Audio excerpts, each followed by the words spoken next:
함께 심려를 끼쳐드려 송구스럽게 생각합니다.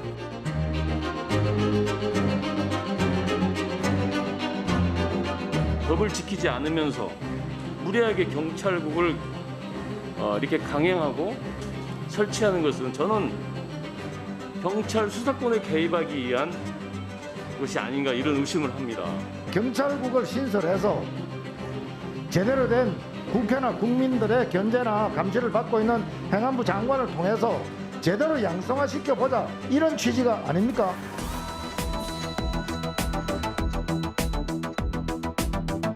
국민을 위해서 모였다고 하는데요. 정인이 사건 16개월 됐던 우리 정인이 경찰에서 3번 다 사건 뭉개서 결국 저렇게 됐습니다. 서장님들 중에 누구 하나 반성했습니까? 이 건과 관련해서 이상민 장관 또는 청와대로부터 이 회의를 중지하라는 지시를 받은 적이 있습니까? 없습니다.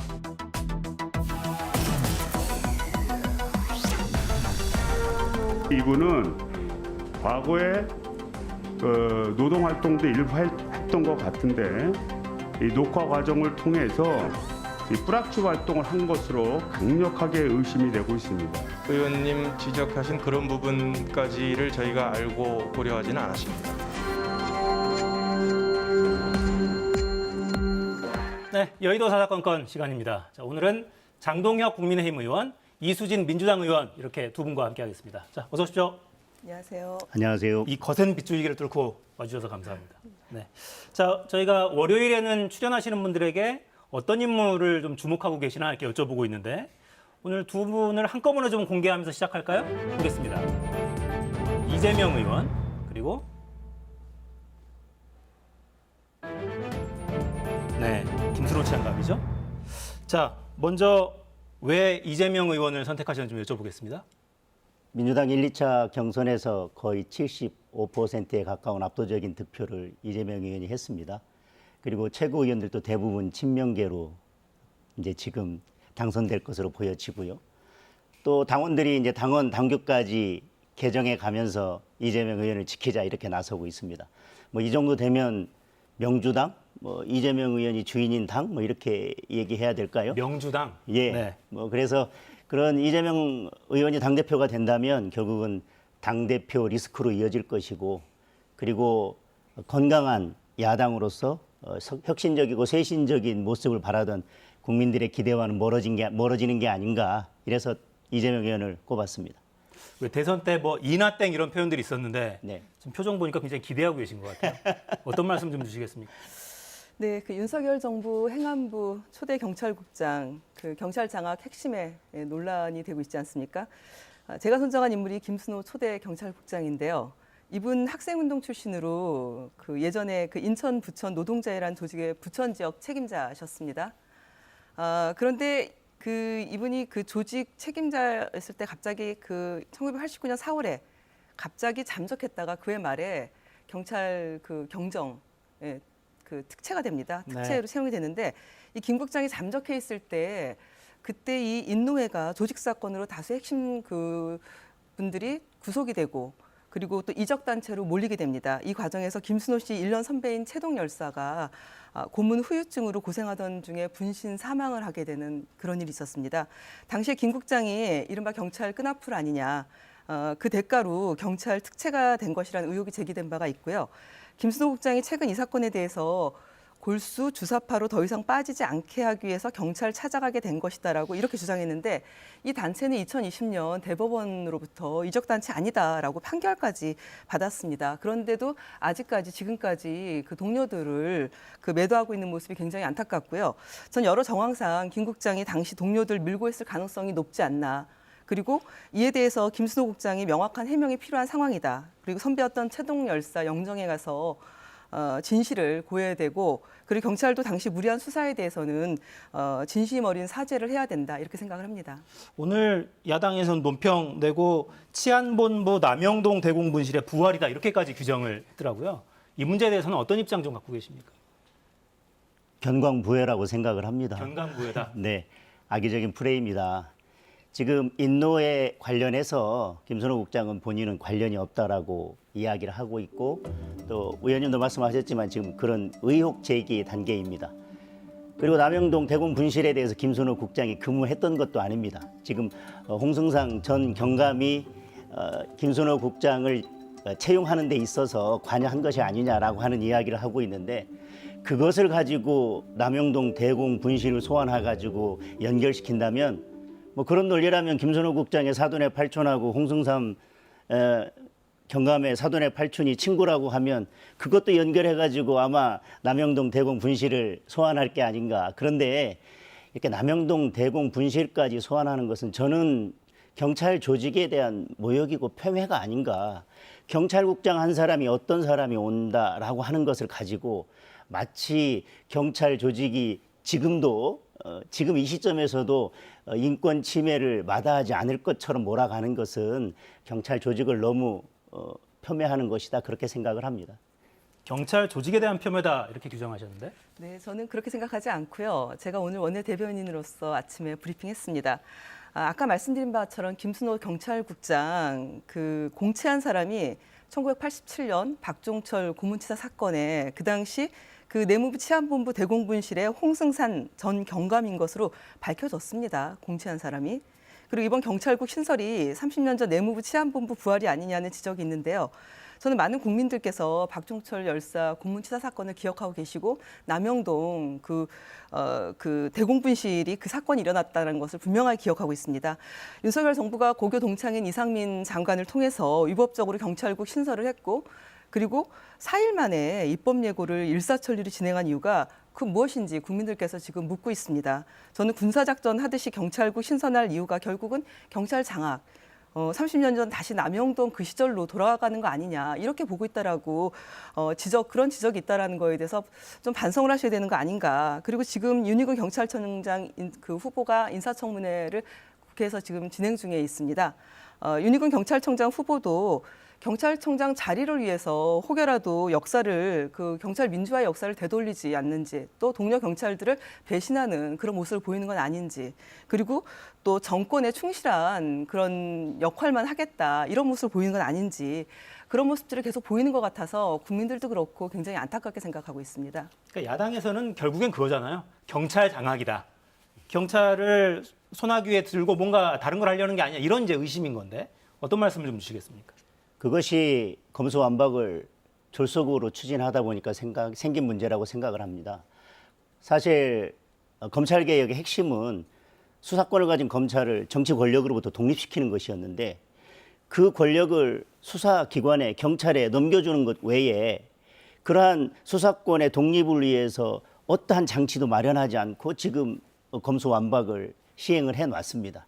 그래 놓고 지금 와가지고 경찰 장악이 우려된다고 해서 지금 이것을 가지고 그렇게 침소봉대하는 것은 오히려 본인들이 졸속으로 추진한 검수완박에 문제가 있었다라고 하는 것을 스스로 인정하는 것이 아닌가. 지금도 과반 의석 가진 민주당에서 경찰국은 경찰국대로 두되 경찰이 수사권을 행사함에 있어서 정치 권력으로부터 중립적으로 독립적으로 행사할 수 있는 제도적 보완을 마련해 나가는 데 민주당이 앞서서 힘을 썼으면 좋겠다. 그렇게 생각합니다. 네.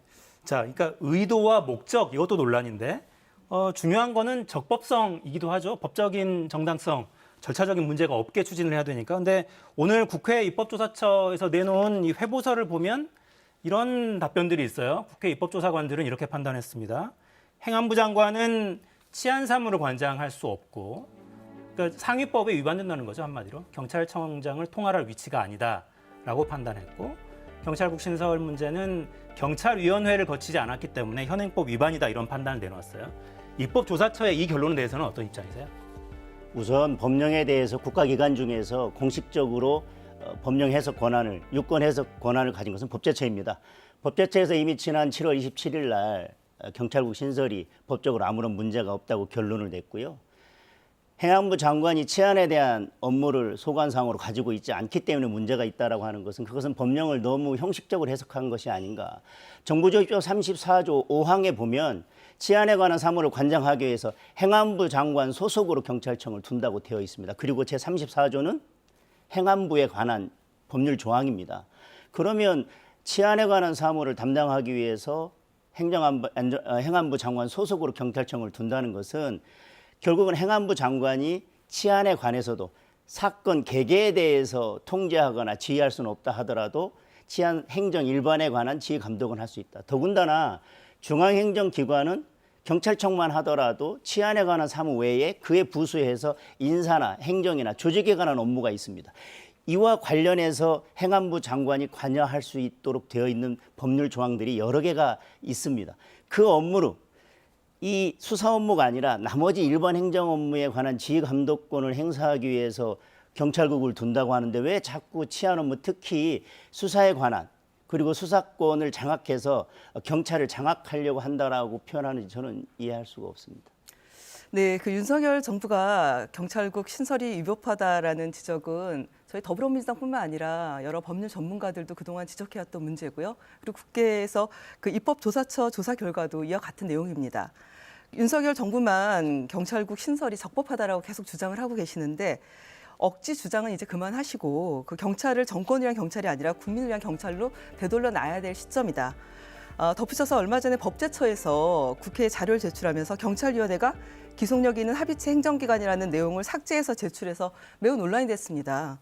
법제처가 법리에 대한 해석을 정권 입맛대로 이렇게 내놓는 것은 상당히 문제라고 생각을 하고요. 법제처가 아니라 이것은 정권의 위법 세탁소다. 저는 그렇게 보여집니다. 그런 역할을 함으로 인해서 국민들의 실망은 더 커진다. 검찰, 국정원, 경찰, 감사원까지 이 윤석열 정부가 장악해서 도대체 무엇을 만들려고 하는 건지, 무엇을 원하는 건지 상당히 그 미심쩍은 눈초리로 국민들께서 바라보고 계시다는 것을 명심하길 바란다는 생각입니다. 국가경찰위원회가 합의제 의결기관인지 여부를 떠나서 경찰위원회가 어떤 것을 심의 의결하는지에 대해서는 법률 조항에 추상적으로 일반적으로 규정되어 있습니다. 따라서 모든 사항에 대해서 다 경찰위원회의 심의 의결을 거쳐야 하는 것도 아니기 때문에 이것이 경찰위원회 심의 의결을 거치지 않은 것이 적절하냐 여부를 떠나서 위법하다라고까지 보는 것은 법을 지나치게 형식적으로 해석한 것이다 이렇게 생각합니다. 네, 오늘 입법조사처 자문위원 중에 일부 위원이 그런 의견을 내놓기도 했어요.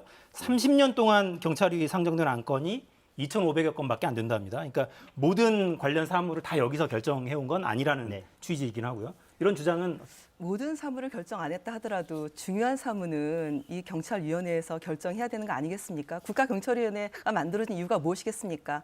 행안부의 치안 사무를 없애고 31년 만에 다시 부활하게 됐는데 이것은 결국 국민들께서 경찰이 민주화가 돼야 된다. 그런 것들 권력의 하수인이 되면 안 된다라는 생각들을 결국 지난 31년간 법에다 담았던 겁니다. 전 이걸 명심했으면 좋겠습니다. 자, 그래서 민주당은 어떻게 해야 된다고 보고 계신 거예요? 김순호 경찰국장은 일단 자격이 없다고 보십니까? 아니면 경찰국 자체가 일단 불법이기 때문에 이걸 밀어붙인 행안부 장관도 탄핵을 구체적으로 추진하시는 방향으로 정리가 되나요, 이제?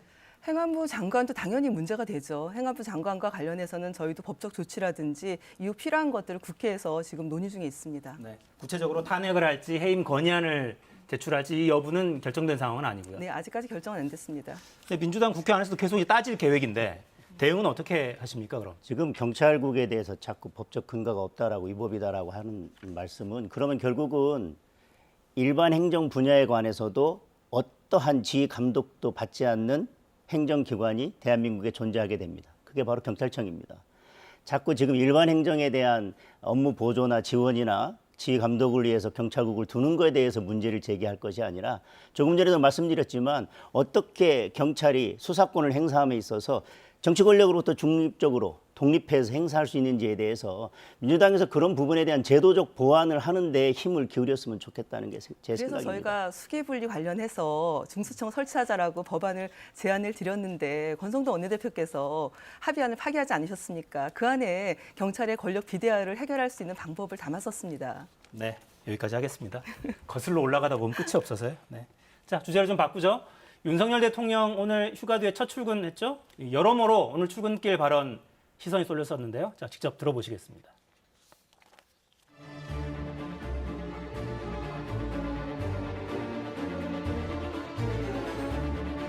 결국 제가 국민들께 해야 할 일은 국민들의 뜻을 세심하게 살피고 늘 초심을 지키면서 국민의 뜻을 잘 받드는 것이다. 국정 동력이라는 게 다 국민들로부터 나오는 거 아니겠습니까? 국민들의 이 관점에서 모든 문제를 다시 점검하고 잘 살피겠습니다.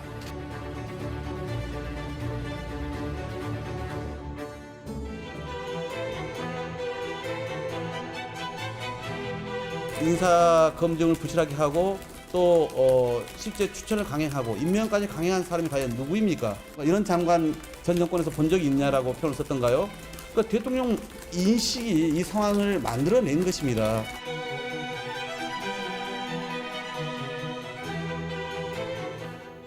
네, 윤 대통령이 출근길에 그동안은 굉장히 동작도 크고 좀 거침없는 느낌이었는데 오늘은 많이 좀 다릅니다, 평소랑.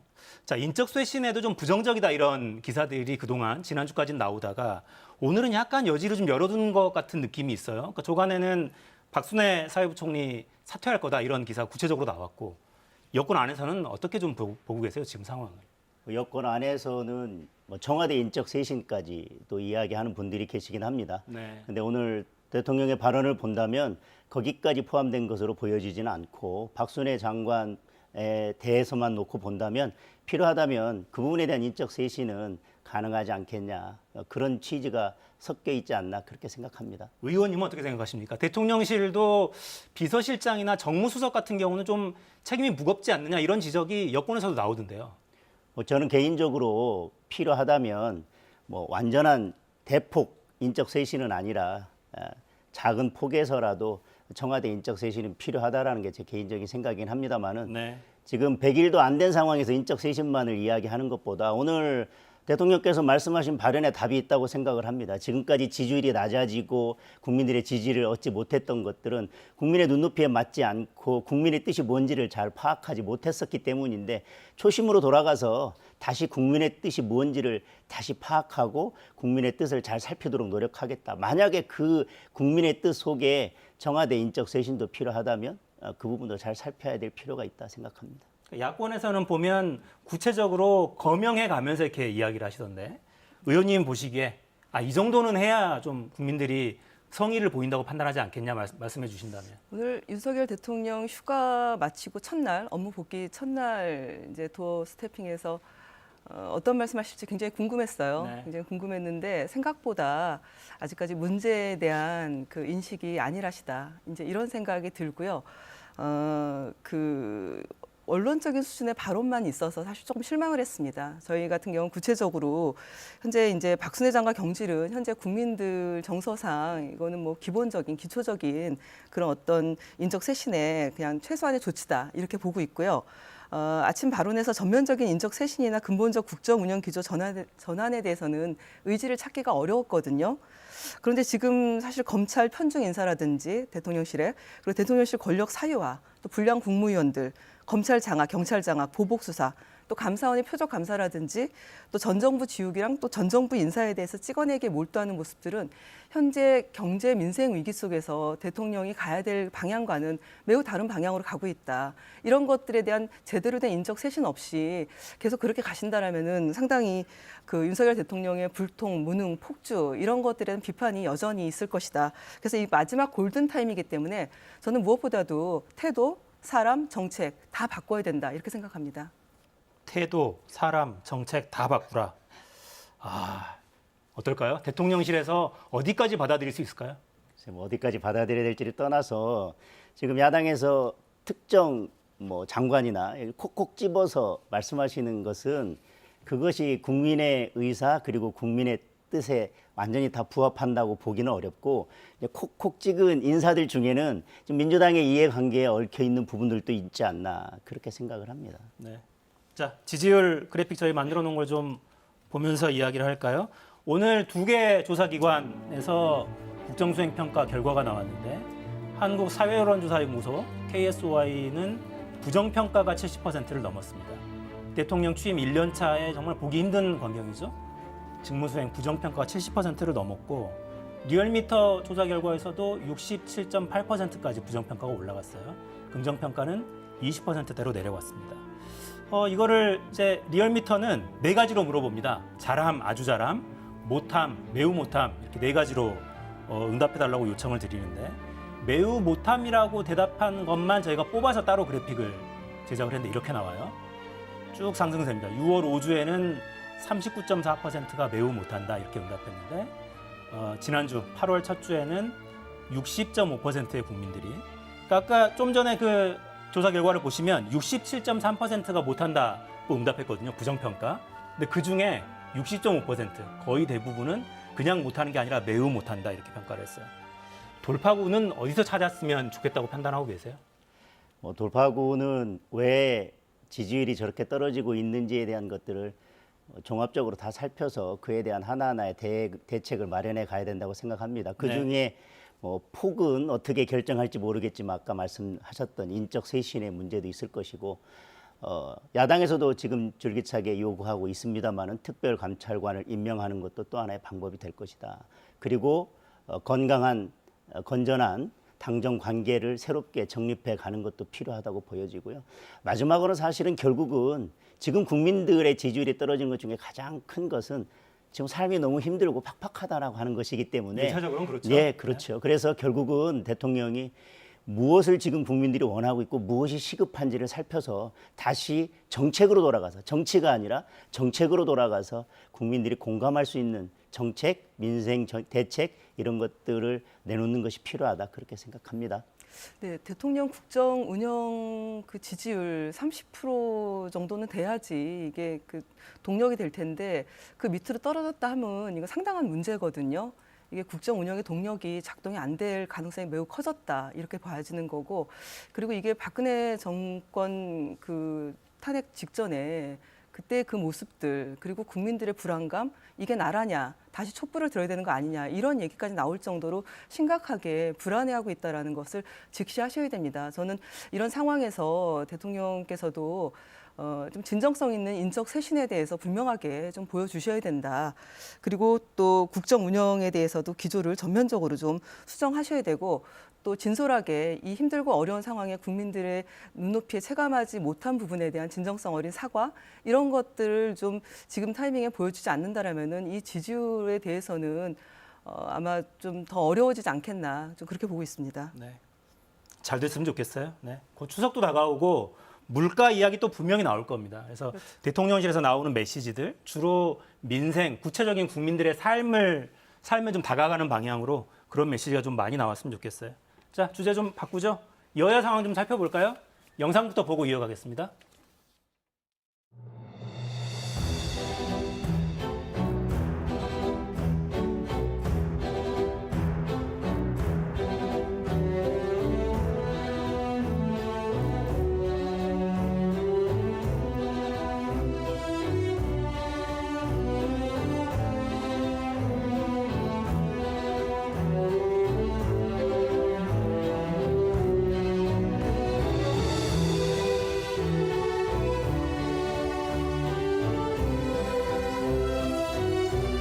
지금 이준석 대표는 대장의 길을 가야 돼요. 대장부의 길을 가야 돼요. 왜냐하면 대표니까. 여기서 대표가 조금 더 나가면 당이 더 혼란스러워지는 거, 위험해지는 거거든요. 그러면 이 지점에서 대표가 멈춰야 되는 거지 지금 법적인 이런 얘기를 할 저기는 아니죠.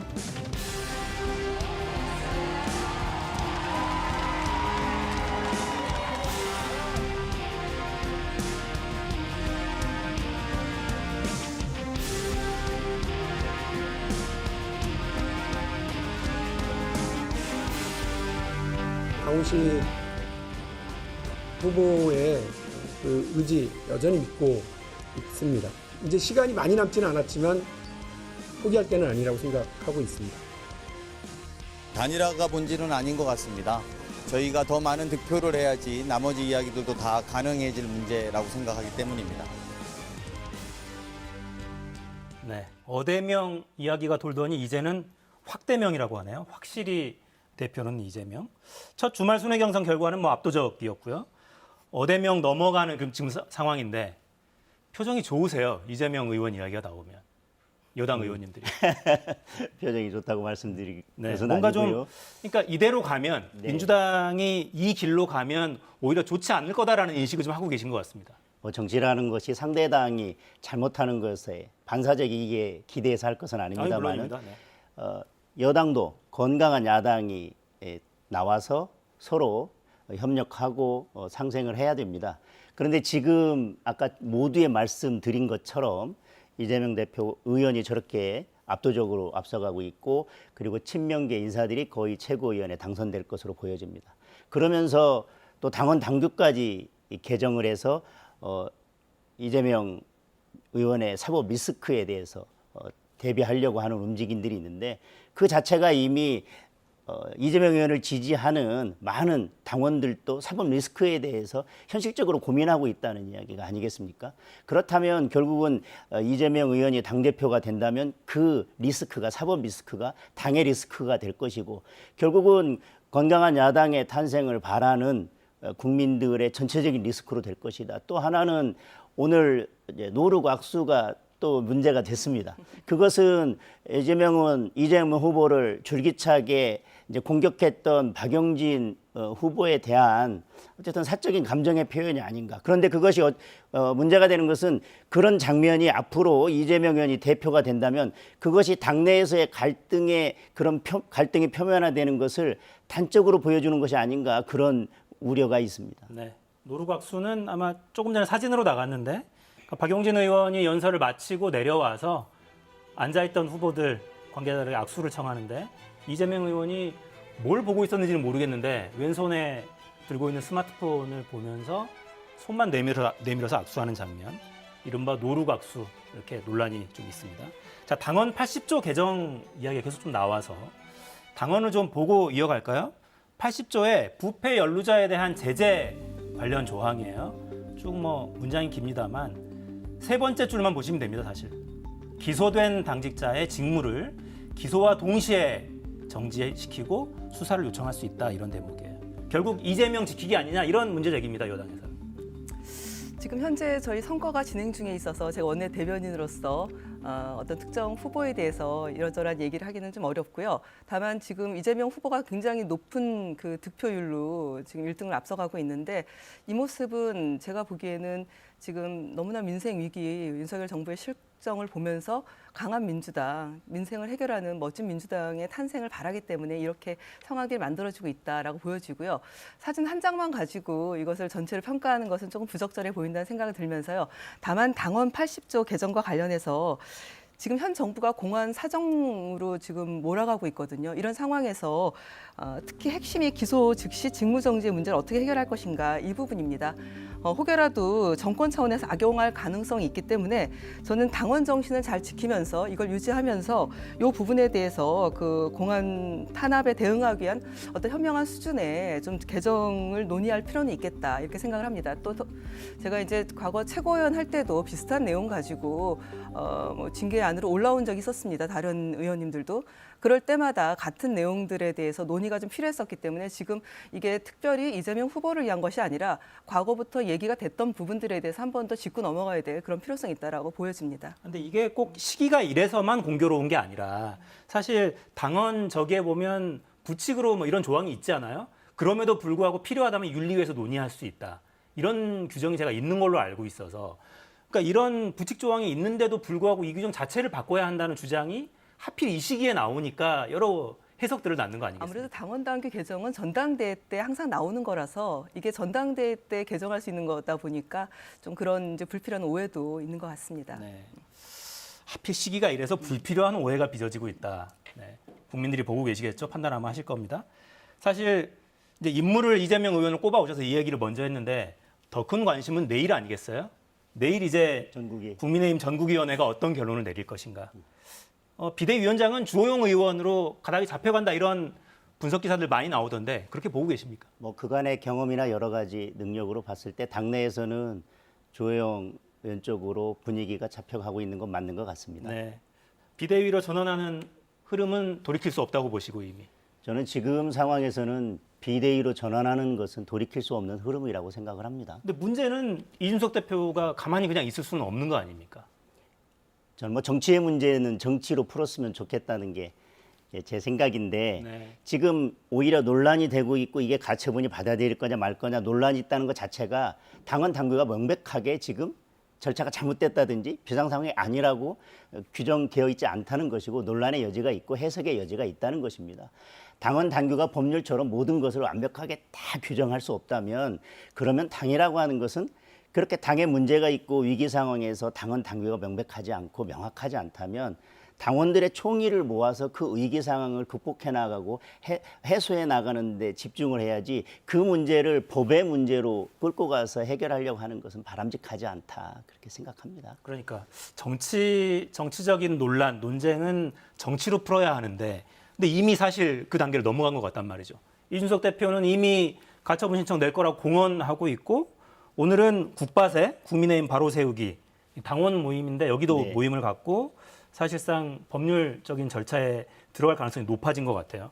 어떻게 보세요? 어떻게 흘러갈 거라고 예상하십니까? 뭐 타당의 내부 권력 투쟁에 대해서 제가 길게 얘기할 건 아니겠지만 다만 지금 제가 보기에는 경제위기 태풍 속입니다. 이런 태풍 속에서 대통령실과 집권여당이 위기 해법에 대한 책임 있는 역할을 하지 않고 오히려 위기를 만들어내고 있고 위기를 조장하고 있다. 그래서 국민들께서 이 부분에 대해서도 사실 상당히 심각하게 생각하고 있고요.